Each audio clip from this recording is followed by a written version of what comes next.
우리 성경 말씀 보겠습니다. 열왕기하입니다.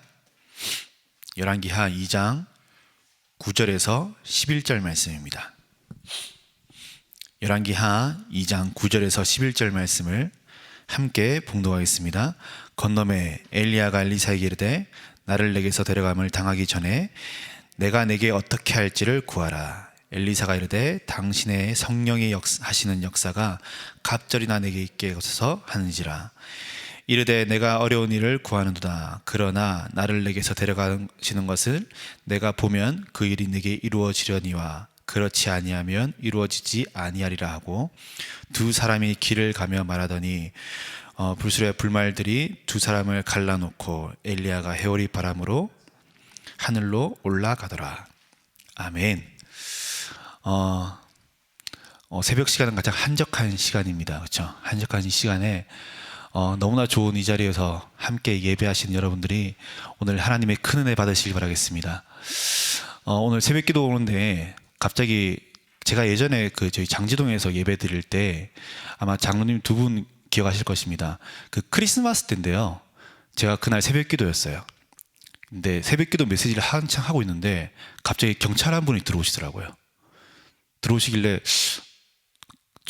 저만 보잖아요. 그걸 뒤에서 앞에서 보니까요. 들어오시는 저를 많이 쳐다보세요. 이제 괜히 경찰이 오니까 사람이 심장이 두근거리더라고요. 무슨 일이시지? 그래서 저는 메시지를 했어요. 해야 되니까. 근데 갑자기 뒤에서 잠깐만 저보고 내려오라는 거예요. 경찰관이요. 이게 무슨 일인가? 좀 무슨 이벤트가 있나 싶어가지고 이게 뭐지 했었는데 알고 봤더니 저는 제가 뭐 신호 위반을 했거나 새벽기도 오다가 뭔 잘못을 했는데 이 사람이 따라와서 저한테 뭐라는 줄 알았어요. 그래서 제가 지금 예배 중입니다. 이따가 제가 찾아뵙겠습니다라고 했더니 지금 내려오라는 거예요. 장갑 끊고 내려오래요. 그분이 갑자기요. 메시지 하고 있는 도중에. 당연히 그때는 인터넷 생방송이 안 돼가지고 그냥 계시는 분들만 알고 있었거든요. 그랬는데 알고 봤더니 이제 옆에 있는 어떤 한 교회에서 크리스마스 전야제라고 새벽에 이제 찬양하고 막 그랬었는데 그때 이제 송파에 있는 시민들이 이제 신고를 하신 거예요. 하셨는데 이제 신고하고 보니까 우리 교회밖에 안 보였던 거죠. 그래서 경찰관이 저희 교회에 들어오신 거예요. 오셨는데 하필 그때 저희가 찬양을 하고 있었던 거죠. 그래서 그때 저 막 부르고 그때 장로님 가셔가지고 무슨 일이시냐 막 설득하고 어쨌든 메시지 다 끝났는데 그때 그런 일이 있었거든요. 생각이 나더라고요. 오는데 이 자리는 저희가 마음껏 찬양해도 모든 성도들이 꽉 가서 마음껏 찬양해도 괜찮은 자리, 괜찮은 장소. 우리가 이 자리에서 하나님을 예배한다는 것은 얼마나 큰 축복인지 오늘 하나님의 큰 은혜를 누리시길 바라겠습니다. 오늘 제가 읽었던 본문의 말씀은요, 너무나 잘 아시다시피 엘리사가 갑절의 영감을 구하는 장면입니다. 아시겠지만 엘리사는요, 자신이 가진 모든 걸 버리고 엘리야를 따랐던 사람이에요. 농기구를 다 불태우잖아요. 농부였거든요. 근데 자신이 가진 모든 농기구를 불태우고 엘리야를 쫓아갑니다. 그리고 엘리야가 부르심을 받기 전에 수많은 자리를 이야기를 하는데 엘리사가 거부를 해요. 그리고 엘리야를 쫓아갑니다. 엘리야가 네가 무엇을 원하냐 했을 때 당신의 영감의 갑절. 오늘 엘리사는요, 자신이 가치로 두고 있는 것이 다른 것이 아니라 영적인 것이었습니다. 오늘 서론적으로 오늘 제목이 세계살리 플랫폼인데요. 이 플랫폼을 만드시기 이전에 우리가 먼저 회복되어야 될 것이 있습니다. 서론적으로 가치를 아는 자가 되세요. 가치를요. 여러분들이 가지시는 이 복음의 가치가 얼마나 대단합니까? 이 가치를 깨달은 자가 되시길 바라겠습니다. 엘리사가 기준에 두고 있던 가치는요, 어떤 물질적인 것이나 세상적인 것이나 많이 가진 어떤 힘이 아니고요, 오로지 영적인 것이었어요. 그게 아니었으면은 엘리야가 수많은 자리를 약속했을 그때에 자신이 농기구를 버리고 따라왔던 그것의 보상으로 그것을 받으려고 했을 것이에요. 그런데 그거 다 필요 없대요. 엘리사가 진짜 누리고 회복했던 가치는 복음이었습니다. 우린 자꾸 내가 붙잡은 복음으로 결론 내지 않고요, 그 뒤에 응답으로 결론 내려고 합니다. 그렇잖아요. 오늘 저와 여러분은 내가 붙잡은 복음으로 결론 내시길 바라겠습니다. 응답이 아니고요.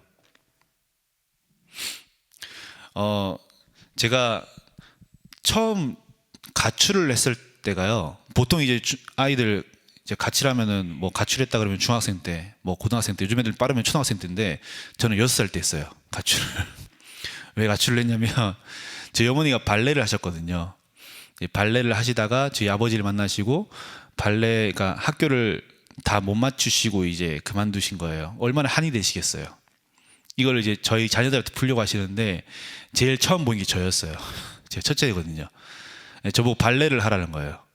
제가 오늘 집에 가니까, 유치원 끝나고 집에 가니까, 부부야 다음 주부터 발레 학원에 가자 이러는 거예요. 그때 그 6살 때 제가 그 남자가 타이즈를 입고 쫄쫄이 입고 춤을 춘다는 게 굉장히 수치스러웠어요. 어떻게 하지 고민하다가 집을 나가겠다. 얼마나 괴로웠으면 6살짜리 아이가 맨발로 집을 나갔어요. 그래서 제가 4시간 동안 숨어 있었거든요. 결국엔 발레를 안 했었는데 제 동생들이 발레를 했어요. 하다 보니까 아무래도 집에서 발레 이야기가 굉장히 많이 나오겠죠. 어느 날 한 번은 TV를 보고 있는데 그 굉장히 우리나라에서 굉장히 유명한 발레리나가 이제 다큐멘터리를 찍는 장면이 나왔는데 이 다큐멘터리에 수많은 이야기들을 하고 장면들을 찍고 있는데 PD가 갑자기 그 발레리나의 발을 찍는 거예요. 그 발이 굉장히 못생겼었어요. 굉장히 약간 좀 뭐랄까요, 그러니까 뭉개졌다 할까요? 그러니까 되게 요즘 여자분들 보면은 이제 젊은 친구들은 여름 되면은 이제 쫄이나 슬리퍼 많이 신으니까 페디큐어, 뭐 네일 같은 거에서 발 관리 많이 하잖아요, 그렇죠? 손도 그렇고. 그런데 그렇게 해도 못생길 정도로 너무 못생겼었어요. 그래서 PD가 이 발을 보고 그래도 여자분이신데 부끄럽지 않냐라고 얘기를 했어요. 그랬더니 이 발레리나가 그냥 씩 웃으면서요, 이 발이 지금 내가 이 자리에 있다는 증거다라고 하더라고요. 아시는지 모르겠지만 이 발레리나의 발이 그 뭐 애국가나 우리나라의 중요한 어떤 영상에 많이 쓰이고 있습니다. 지금도요. 우리는 내가 가진 수많은 영적 문제, 갈등, 어려움, 연약함, 이 모든 것들을 해결하려고 그래요. 그런데 잘 생각해 보세요. 우리는요, 이 모든 걸 가지고 지금 이 자리 앞에 섰습니다. 이게 응답이에요. 어떤 분들은 내가 가진 영적 문제를 치유받기 위해서 정말로 애쓰고 결단하시고 힘들어하시고 도전하십니다. 그런데 그 영적 문제가 해결되는 것이 중요한 것이 아니고 그 영적 문제로 하여금 우리가 이 자리에 왔다는 것이 중요한 거예요. 그 발레리나의 가치는요, 발에 있지 않았습니다. 어디에 있었죠? 그가 서 있는 그 자리에 있었어요. 되게 유명한 세계적인 발레리나거든요. 우리가 지금 서 있는 이 자리가 최고의 가치 있는 자리인 줄 믿습니다. 오늘 그래서 그 가치를 회복하세요. 하나님의 자녀가 가치를 둬야 될 자리는요, 이 자리입니다. 예배하는 자리예요. 그렇죠? 하나님의 자녀가 가치를 둬야 될 자리는요, 응답의 자리가 아니고요, 예배의 자리예요. 이 자리에 세계를 움직이는 플랫폼이 있습니다. 이 자리 아니면 없어요. 왜 그렇습니까? 전 세계를 보세요. 다 병들어 있잖아요. 수많은 정치인들, 경제인들, 지식인들, 의료인들이 최선을 다하고 있습니다. 나름 최선을 다해요. 생각해 보세요. 과학은 발전할 대로 발전했습니다. 의학 또한 발전할 수 있는 대로 최고로 발전했어요. 다들 최선을 다하고 있다니까요. 그런데 영적인 문제는 더 심각해집니다. 우울증, 자살, 조현병, 심지어 정신질환, 귀신을 보는 건 옵션이에요. 요즘 연예인들은요. 당연한 것이 했어요. 그만큼 병들어 있습니다. 그런데 이 병들어 있는 이 사람들을요, 감당할 수가 없어요. 병원이 감당 못합니다. 그렇죠? 법이나 복지나 제도가 이들을 감당할 수가 없습니다. 그 말인즉 이것으로는 살릴 수 없다는 거예요. 물고기가 물을 떠났는데 밥을 준다고 해서 무슨 소용이 있겠습니까? 그렇죠? 물을 떠난 물고기는요, 물을 만나야 돼요. 하나님을 떠난 인간이 위로 안 받고 힐링이 되고 회복이 되고 명상을 하고 무슨 소용이 있겠어요? 하나님 만나야 되는데요. 근데 이 하나님 만나는 비밀을 이 자리에서만 알린다고요. 그래서 지금 여러분이 서 계시는 이 자리는요, 세계 살릴 플랫폼입니다. 이미 저와 여러분은 그 응답 가운데 계시는 분들이세요. 그래서 이 가치를 회복하세요.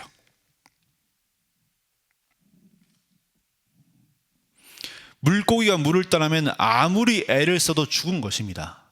그렇죠? 물을 떠난 물고기가 꼬리를 막 팔딱팔딱거려요. 이 팔딱팔딱거리는 것은요, 아름다운 것이 아닙니다. 살려고 몸부림치는 것이죠. 하나님을 떠난 인간이 돈을 벌고 공부를 하고 열심히 살고 노력하는 이 모든 것들은요, 결코 아름다운 것이 아닙니다. 살려고 몸부림치는 것이죠. 그거 안 하면 죽어요. 그들은 그런 영적 상태에 있다고요. 그들을 살릴 수 있는 유일한 자리. 그렇다면 최고의 가치 있는 이 자리에서 오늘 저와 여러분이 무엇을 해야 되느냐? 첫 번째입니다. 정확한 언약을 붙잡으세요. 정확한 언약이요. 우리가 이 자리에서 해야 될 것은 다른 것 아닙니다. 정확한 언약을 붙잡는 것입니다. 이게 무슨 말입니까? 하나님 만나는 길 되시며 모든 죄와 저주 가운데 해방시키시며 사단의 권세를 무너뜨리신 그 그리스도로 답을 내세요. 결론은 이미 하나님이 내셨어요. 왜 결론 내려고 하십니까? 결론은 하나님이 내셨습니다. 그렇죠? 예수가 그리스도라는 결론은 우리가 내는 것이 아닙니다. 하나님이 내셨습니다. 이미 결론을 내고 우리를 부르셨습니다. 우리는 그것으로 결론 내려 노력할 필요 없습니다.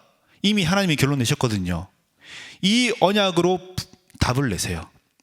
언약으로요. 제가 매주 지금 사역하고 있는 성도님 한 분이 계세요. 이분이 이제 영적으로 많이 힘들어 하셔가지고 계속 예배를 드리고 있습니다.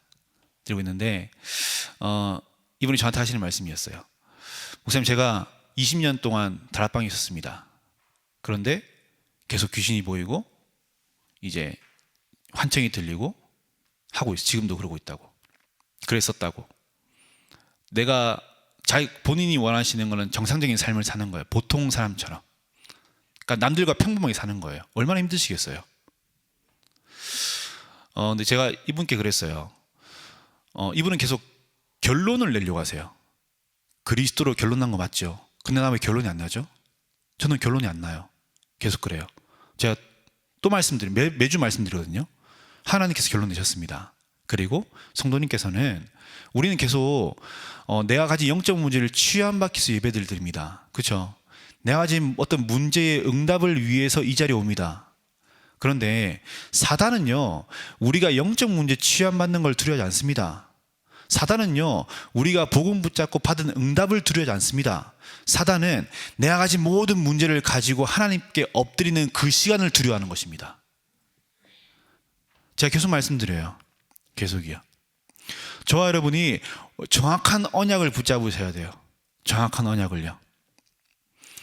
그분은 계속 결단하시고 노력하세요. 그 자리를 위해서. 오늘 저와 여러분이 그렇게 대할 줄 믿습니다. 사단은요, 우리가 영적 문제 취함받고 어떤 서밋의 자리에 올라가는 것을 두려워하지 않습니다. 사단이 두려워하는 것은 내가 있는 그 자리에서 하나님 바라보는 그것을 두려워합니다. 내가 있는 그 자리에서 내 모든 영적 문제, 갈등 문제, 상처 모든 것 가지고 하나님께 나아가는 그것을 두려워하는 것입니다. 오늘 저와 여러분이 그렇게 하나님 앞에 서는 자가 되시길 바라겠습니다. 코람데요. 내 모든 문제를 가지고 하나님 앞에 서세요. 내 모든 상처와 갈등을 가지고 하나님 앞에 서세요. 그래서 그리스도를 붙잡고 응답 받으려는 사람 말고요, 그리스도가 응답이 되어지는 사람 되시길 바라겠습니다. 이것이 하나님 원하시는 것이에요. 그래서 우리는 하나님으로 충분합니다. 오늘 하루 이 신앙 고백이 우리의 고백이 되길 간절히 기도합니다. 하나님은 충분하세요. 정말로요. 그 다음 것은 줘도 되고 안 줘도 되는 것입니다. 그렇잖아요. 있어도 되고 없어도 되는 것입니다. 이미 저와 여러분은 하나님으로 충분한 사람들입니다. 그 언약을 붙잡으시는 겁니다. 그것이 되어질 때 오늘 기도처 말씀을 보면요, 이때부터 하나님 말씀의 흐름이 보이기 시작한다 합니다. 저와 여러분이 내 모든 문제와 상처와 갈등과 염려와 그 모든 현실을 가지고 하나님께 엎드릴 그때에, 하나님 앞에 설 그때에 하나님께서 내 모든 삶을 통해서요, 강단 말씀을 통해서요, 하나님 말씀의 흐름을 보게 하십니다. 무슨 말입니까? 강단 말씀을 통해서 지금 내게 말씀하시고자 하는, 내게서 역사하시고자 하는 하나님의 계획이 보이는 것입니다. 하나님의 계획이요. 내 현실과 상관없어요. 내 현실은 그대로이지만, 내 문제는 그대로이지만 하나님께서 나를 통해서 하시고자 하는 계획이 있습니다. 그 계획이 보이는 것입니다. 무엇을 통해서요? 강단 말씀을 통해서요. 그래서 저희 교회 교인이 5,000명 되잖아요, 그렇죠? 5,000명의 교인들이 매주 각자 다른 문제를 가지고 주일날 모입니다. 그런데 한 메시지를 들어요. 그리고 한 메시지를 붙잡습니다. 왜 그렇습니까? 그 강단 말씀이 여기 있는 모든 사람들의 문제의 답이거든요. 확신하셔야 돼요. 확신하시고 확정하세요. 이때에 하나님께서 개개인을 통해서 하시고자 하는 하나님의 계획이 보이는 것인데, 이 말씀의 흐름이 보이는 것이에요. 즉 말해서 내가 가진 모든 것들이, 내 모든 걸어왔던 모든 길들이 하나님을 증거하는 언약이 되어지는 것입니다. 작품이 되어지는 것이에요. 그래서 어떤 문제가 있든 상관없습니다. 그 문제와 상처와 갈등 가지고 이 자리 앞에 서세요. 설 때에 내가 서는 모든 시간, 걸었던 모든 걸음, 과정, 고백, 붙잡았던 언약들은요, 하나님을 나타내는 작품이 되어질 것입니다. 그래서 이 시간을 기억하시는 거예요. 이 자리를 기억하시는 겁니다. 그래서 신앙 고백하세요. 정말로 이 자리에서요. 우리는 끊임없는 시간들을 기억하지요. 오늘 이 자리는 추억이 될 것입니다. 아까 제가 서론에 말씀드렸던 경찰에 왔던 그 자리는요, 저랑 장로님들께는 추억이 되었어요. 우리는 시간을 기억합니다. 그렇지만 하나님께서는요, 우리가 이 자리에서 고백했던 신앙 고백을 기억하세요. 우리는 시간을 기억하지만 하나님은 신앙 고백을 기억하십니다. 그리고 신앙 고백대로 우리의 모든 삶을 이끌어 가십니다. 베드로 보세요.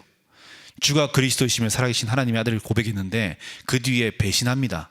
예수님을요. 그렇죠? 예수님께서 저주예요. 그랬던 베드로를 하나님께서 그 베드로의 실수나 시간이나 과정을 기억지 않으시고 베드로의 신앙 고백만 기억하셨어요.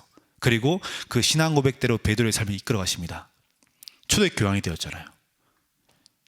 네, 반석 위에 교회를 세우겠다. 그대로 역사되었어요. 오늘 저와 여러분이 이 언약 붙잡고 이 자리에서 기도하시고 예배하시길 바라겠습니다. 이 자리에서 하나님을 인정하시길 바라겠습니다. 이것이 내 인생에 있어 최고의 하나님을 증거하는 작품이 되어질 것입니다. 그렇다면 마지막으로 그러한 우리의 모든 삶이요, 이제는 어떻게 되어지냐? 세계를 움직이고 세계를 살리고 세계를 품는 그릇이 되는 것입니다. 우리는 그릇을 계속 준비하려고 그래요. 그렇죠? 그릇을 넓히려고 합니다. 생각해 보세요. 내가 아무리 그릇을 넓혀도요, 내가 한 번도 경험하지 못했던 삶을 살았던 사람, 나와 정반대되는 길을 걸었던 사람을 품는 것은 쉽지가 않아요. 그렇죠? 그래서 내가 어떻게 세상을 품을 수 있습니까? 세계를 품을 수 있습니까? 라고 했을 때 그 그릇은 내 수준에서 시작하는 것이 아니고요, 영적 사실에서 시작하셔야 돼요. 영적 사실. 복음의 눈으로 보시는 거예요. 누굴 보든지, 어떤 사람을 보든지, 심지어 나랑 정반대되는, 나랑 아예 안 맞는 사람이라 할지라도 영적 사실로 보시는 거예요. 그래서 오늘 우리의 모든 그릇은요, 영적 사실로 시작하시길 바라겠습니다. 이때에 세계를 움직이는 그릇이 준비되어집니다. 즉 다시 말해서 하나님이 준비하신 현장이 보이는 상태가 되어지는 거예요.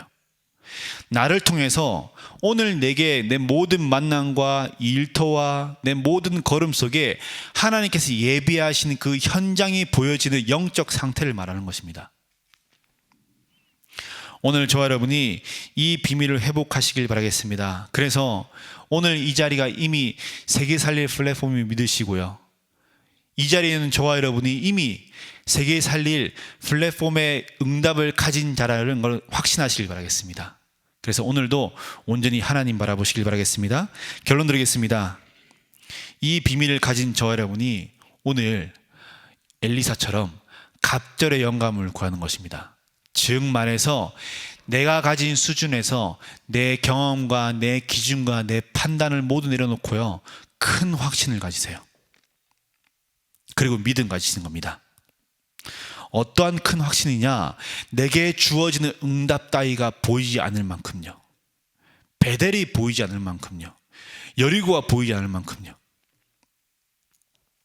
그래서 엘리사처럼 당당하게 갑절의 영감을 구할 만큼, 오늘 저희가 찬양하지는 않았지만 368장의 3절에 보시면요, 야곱의 시름이 나오죠. 그렇죠? 야곱은 한도뼈가 부러졌어요. 한도뼈가 부러질 만큼 간절히 하나님의 성령의 충만함을 구합니다. 그리고 천사가 씨름하죠. 그렇죠? 그만큼 큰 확신을 가지시길 바라겠습니다. 오늘 우리의 모든 삶 가운데 혹시나 내게 수많은 응답과 많은 축복들이 내게 다가올다 할지라도 이것이 보이지 않을 만큼, 하나님의 언약만 보일 만큼의 큰 확신을 가지시길 바라겠습니다. 그래서 이 확신과 믿음 가지고 우리가 이제는 준비하는 것입니다. 무엇을 준비합니까? 수도권 살릴 준비하시는 거예요. 70인 제자의 축복을 준비하시는 겁니다. 70현장을 보이실 하나님의 언약을 붙잡으시는 거예요. 그 속에 70종족, 70나라가 있음을 확신하시고요, 오늘도 하나님의 언약 앞에서 세계살례 플랫폼의 응답을 회복하시길 주의 이름으로 축복합니다. 자, 기도하겠습니다. 하나님 감사합니다. 하나님의 언약이 회복되어지는 시간 되게 주님이 성령으로 역사하옵소서. 이 자리에 있는 모든 임마누엘 서울교회 성도님들께서 복음의 참 가치를 회복하며 온전히 예수 그리스도로 충분하며 이것이 모든 것임을 늘 우리 입술을 통해서 고백할 수 있는 오늘 하루도, 그래서 하나님이 가장 기뻐하시는 하루가 되어지게 주님이 성령으로 역사하옵소서. 우리의 모든 걸음과 기도와 또 고백을 통하여 흑암이 무너지며 우리의 모든 현장 가운데 보좌의 축복이 많은 응답의 시간 되게 주님이 성령으로 역사하옵소서. 살아계신 예수 그리스도의 이름으로 기도했습니다. 아멘.